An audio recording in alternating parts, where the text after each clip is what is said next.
I wouldn't really class either Rishi Sunak or Keir Starmer as centrist, but I think both of them are trying to huddle on the middle ground of politics because they know very well that's where elections are won and lost. And their problem is that I think we are now going through, or about to go through, what can be described as an age of rage. And that is because of the great fear of people not being able to pay their bills, the return of inflation, all the kind of existential threats hedging us outside through the war and through the energy crisis. This might be a winter where we have rolling blackouts, and I think the country is in a very uneasy and angry condition. And that suggests that a lot of the pressure coming in politics will be, as it were, militancy on the left around issues ranging from climate change to public sector pay. How does Keir Starmer, trying to distance himself from, as it were, the Corbynite tradition, deal with that?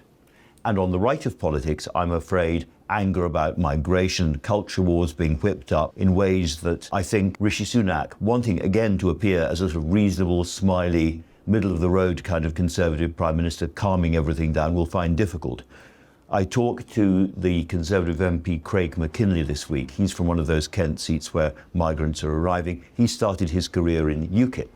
And he said, if the Conservatives don't really get a grip on this, we're going to see a sudden growth of not just one, but several right-wing parties to the right of the Conservative Party. I asked whether we might not eventually get a return of, frankly, racist politics that we saw in the 1970s with the National Front.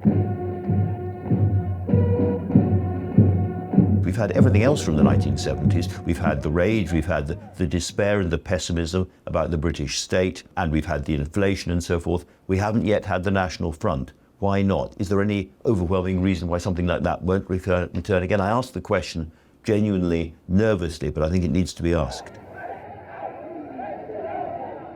Without being sort of too grand about it, I think part of the trouble is there is no national story. We can only advance in politics, progressive politics as well as politics of the right, if there is some kind of narrative that we are all understanding and marching towards. We may agree with it or we may disagree with it, but we think this is more or less where the country is going. Now, after Brexit, there was a clear right-of-centre national narrative. We were going to break away from the shackles of corporatist, social democratic, soggy, low-growth Europe, and we were going to become a different kind of country. We were going to shred regulations, we were going to cut taxes, and we were going to be a vigorous, buccaneering, world-enveloping saltwater Britain once again. You know, we were going to be kind of Tudors with iPhones, as it were. And that has crashed, or sunk, depending on the metaphor, because of the events of since the Quasi-Kwarteng and Liz Truss budget, but also those years of slow growth before that, and a general sense that that kind of breakaway Brexit idea has fallen apart. It's broken, it's gone.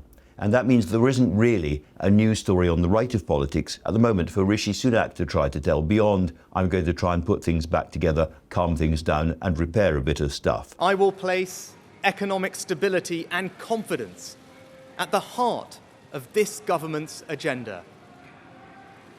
This will mean difficult decisions to come.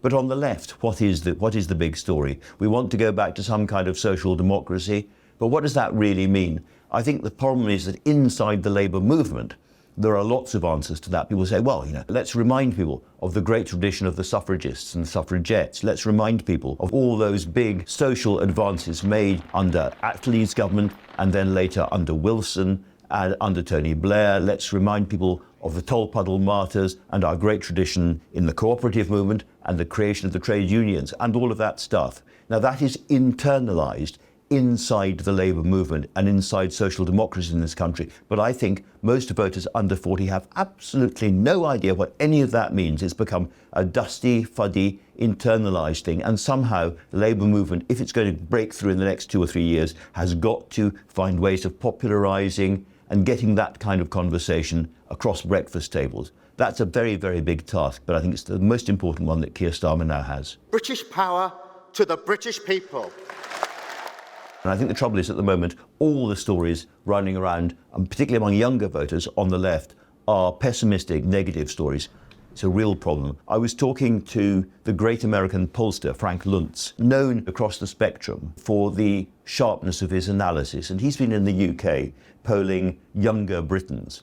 And he told me he was absolutely horrified by the mixture of contempt and disgust for the very idea of Britain that they were displaying. They thought this was an entirely colonialist, disgraceful country whose elites, whose establishments and whose institutions were appalling. They had no pride in it at all, only felt shame about it.